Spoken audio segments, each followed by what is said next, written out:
Hey everyone, Mike from Just Watch back with another Just Watch review. Thanks for tuning in once again. Today we are going to take a look at the Seiko SARB017 Alpinist. Finally, super popular watch. Still amazed that Seiko has discontinued this timepiece, as I think, and we'll get into this in a second. I think it is a great value timepiece. I think you're getting a ton of watch for the money, and I think it's a watch that I hope that Seiko will bring back into the line, maybe revamp it, give it some fresh color, or even just bring it back as it is. So great timepiece from Seiko. Let's dig in. Okay, everyone, so let's go through the Seiko SARB017 watch. Really nice timepiece by Seiko. I'm still kind of questioning why Seiko would discontinue this timepiece, as it seemed to have sold very well and has been very popular amongst collectors even before it was discontinued, and maybe even more so now. But you have your typical Seiko SARB case here as far as your overall dimensions go. It's a 38.4 millimeter, that's measuring from 9 to 3, excluding the crown, and 11.2 millimeter thick, and your really typical side profile with those sweeping lugs, really nice curve, and of course your really nice delineation between your brushed finish on the top and your polished on the side. And what Seiko does on this one, on the SARB035, you can go back through and see my reviews if you want to see this in more detail. The SARB035 has this step down on the lug where it's almost built up a little bit, and that's the area that's brushed.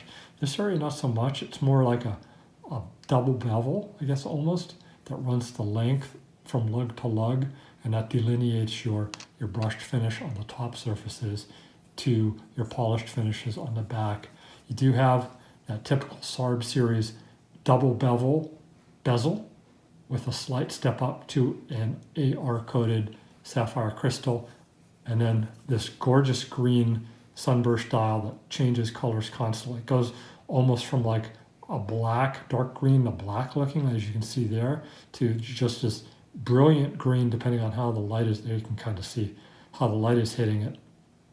And a really unique dial here too, in that you have this cathedral style handset, full loom, both hour and minute hand, and also a loom pip on the sweeping second hand.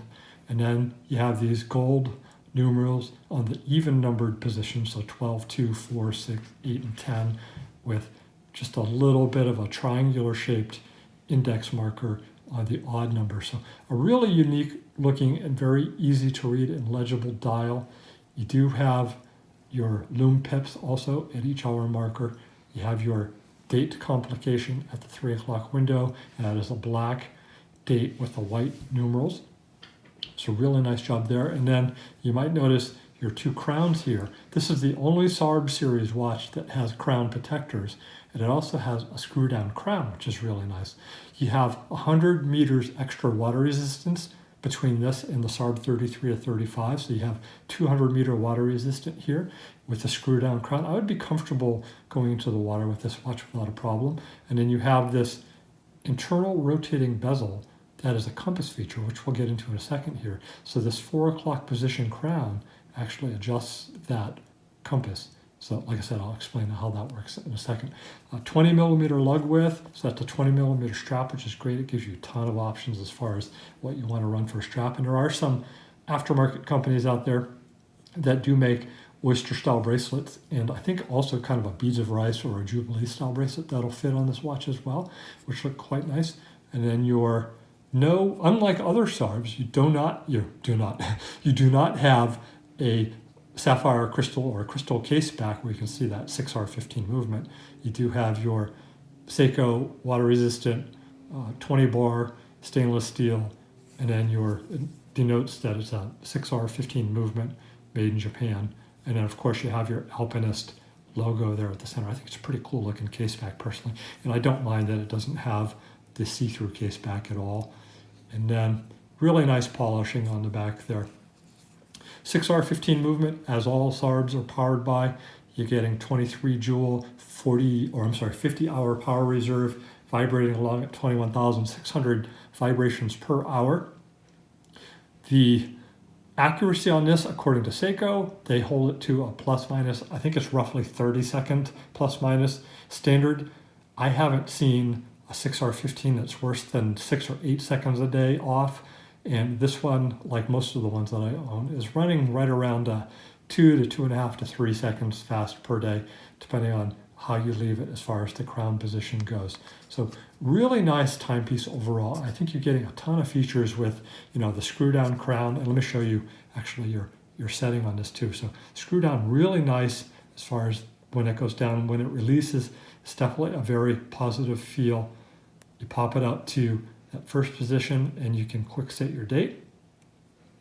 You can see the watch continues running. And if you pop it out to that second position, you can change your time.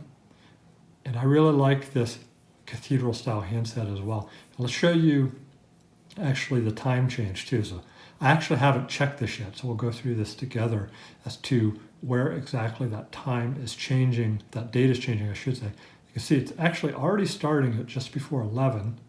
Let's see.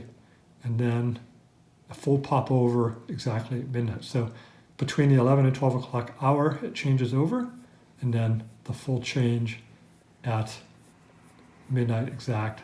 Not too bad. A 1 hour time change, I think, is well within acceptable range. And then we'll get that back to there. You can see that watch starts right back up. And the crown on this is very nice as far as just the overall feel. You can also, I neglected to mention, you can hand wind in this position as well. And then you just can catch those threads and screw that back down. It's a very solid feeling when you hit bottom there. There's no sponginess, and the threads are very easy to catch and to screw down as well. So really nice job, execution by Seiko on the crown and the overall mechanics. It's a very positive feel when you're changing time. Just a great overall job on this watch altogether as far as mechanically goes.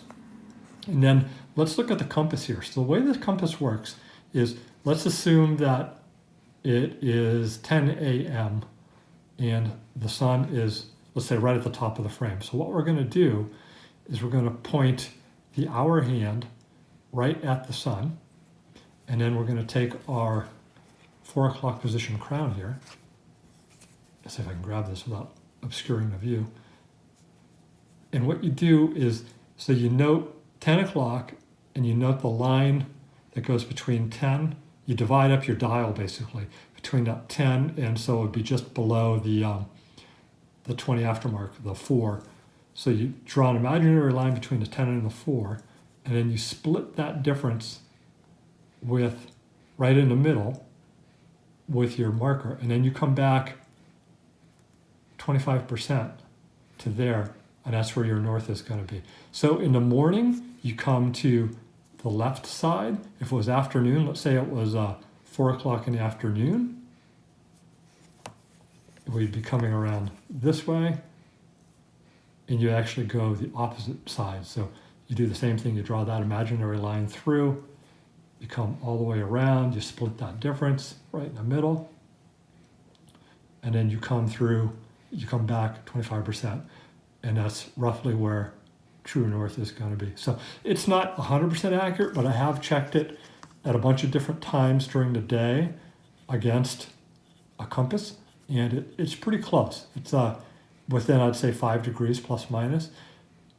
Downside on the compass is you kind of do need the sun at an angle. It's not going to do you much good when the sun's directly overhead, unless you know kind of on your horizon the path of the sun and kind of gauge it off of that. But it's kind of beginning of the day, end of the day is when this compass is going to be the most useful or the most usable. So do bear that in mind as well. Overall fit and feel on this watch as far as wrist presence goes is very nice. So, I didn't do a wrist check, so I am still wearing this Black Bay Black Tudor. This is the 79230N. I'm enjoying wearing this watch a lot, actually. I really do like the overall vibe of it. So there's your 79230. And here is our 6R15 on the wrist. And actually, I'm not going to go through the hassle of putting that on. So let's give you a look like that. And really nice wrist size. It's not too big, not too small, very close to the Rolex Oyster Perpetual, kind of in between the classic Rolex Datejust size at 36 and the Rolex new Datejust 41. Pretty much splits the difference right in between those two. And just nice. It's not too big, not too small. It's a watch that you can, it's sporty, but you can definitely wear it, as a dress watch too. And, with the ability to change straps, you can get a lot of versatility with your wardrobe, by just changing up the strap color. And I think actually that this dial will work with a lot of different strap colors as well. You could probably, do a black, you could definitely do a chocolate brown as it comes from the factory. And as I said, I quite like it on this kind of a lighter tan colored strap too. I think it kind of picks up the gold in the dial. I think it makes a really nice look too. So I really enjoy this timepiece. I've enjoyed wearing it. It's just overall, I think you're getting a lot of watch for the money. You get a 200-meter water resistance, screw-down crown, you get the compass feature, you get this gorgeous dial that really pops, especially out in the sunlight. And then you're getting this great cathedral-style handset. And of course, you're getting a workhorse 6R15 movement that is very accurate and just a really nice automatic movement. It's going to give you service for years to come. And, I think every 10 years or so, if you send it in for service, for lubrication, and I think it's going to serve you well. So that is your Seiko SARB017 review. Thank you, as always, for tuning into this one. As always, like I said, if you want to know more about SARBs, you can go through my history. I've done quite a bit of SARB review over the last month or two.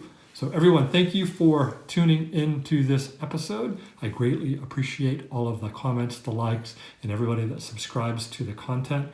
We're going to keep making these about once a week or more as time permits, and we'll keep cranking the content out. So everyone, thanks again for tuning into this episode. We will see you soon.